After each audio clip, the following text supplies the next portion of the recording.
So I left off with being able to solve the first layer. And the first layer, like I said, I'm always going to start with the top as being white for myself. And we want to start with a cross. And what I mean by a cross is that I want to be able to see a white cross across the top here. That's to be the first thing you solve for. And we do that by making sure that these respective pieces over here correspond to that middle square, because that's going to be the face that it belongs to. So right now I know that this white square, even though it's on the top, it's in the wrong position. So I'd want to orient this over to the green side. Right? I see the green middle square, and now I have this oriented in the correct position. And then I can see that I have a white piece here with a red corner, not a corner, red middle square. And that's going to be simply enough just to twist that up. Pretty simple. But now we can see that we have this white and blue, but it's next to the orange. Now, when it's in this orientation, it's pretty simple to solve. And what I like to do is I have the white layer on top here. So I'm going to take this white cube, I'm going to rotate this down to the bottom layer. So now it's upside down. And I can still see the blue. And now I'm just going to twist this around until I can match it up with the blue middle square. And now I just twist this back up.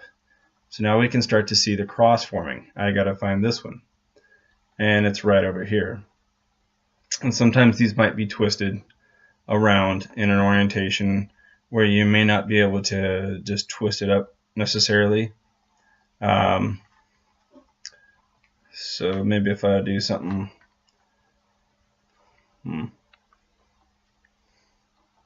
if it's upside down for you though, if like maybe you orient it over here like this and it's on the side, you just want to play around with the cube until you get it on that side.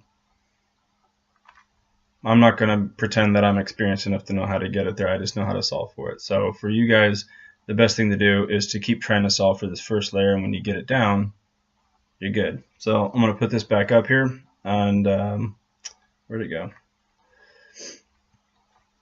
Get this over beneath the orange middle cube, and then rotate this up, and now I have my cross.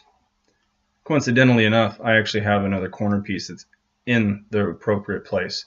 I see orange and blue and white, and it's corresponding to that middle blue cube and that middle orange cube.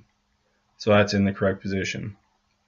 So now I see one over here which is white, green, and orange in the wrong orientation. So I'm looking at the white cube here, and I'm just gonna rotate this down so I can see it on this side. Even though this is the red face, I'm looking at that white square, and the white is still on the top.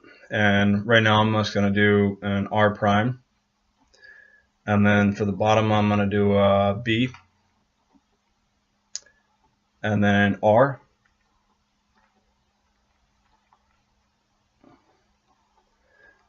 so now I can see that this, if I were to continue rotating this up, it'd be in the right orientation for the white facing, but it's in the wrong position.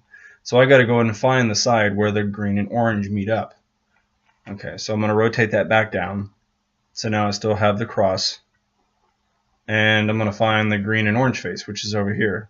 So just rotate that bottom layer over until it's directly underneath the corner where it needs to be, right over here, which is between the orange and the green face. Alright, so now I'm going to just twist this away from its position. Now to me, when I say away, I'm going to go over here, which is B prime. So I'm going to do a B prime.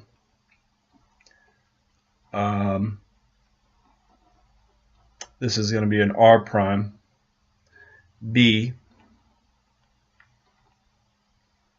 and R. In this first layer, you don't really have to memorize any kind of codes or algorithms or whatever you want to call them, because even for myself, I even like made some notes here where I'll write down like RU2, R prime, U prime, RU prime, R prime, double prime, things like that, where it's a sequence that you have to memorize. The first layer doesn't really have that. It's pretty simple. So now I've almost got the whole first layer solved. Now I'm just going to go ahead and solve for the rest of these, and we'll work on the second layer. So I have another one over here where this is blue and red, and it's underneath the square that it needs to be. So I'm going to solve for this. Comes back up. Okay. All right, and now I've got the first layer solved. All the way around, you can see that first layer has its corresponding colors, and the white face is completed. First layer is done.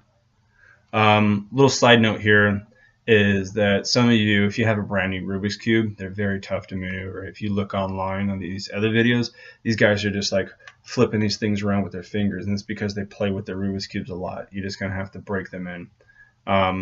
So don't try to force them too much, because you can break the cube apart.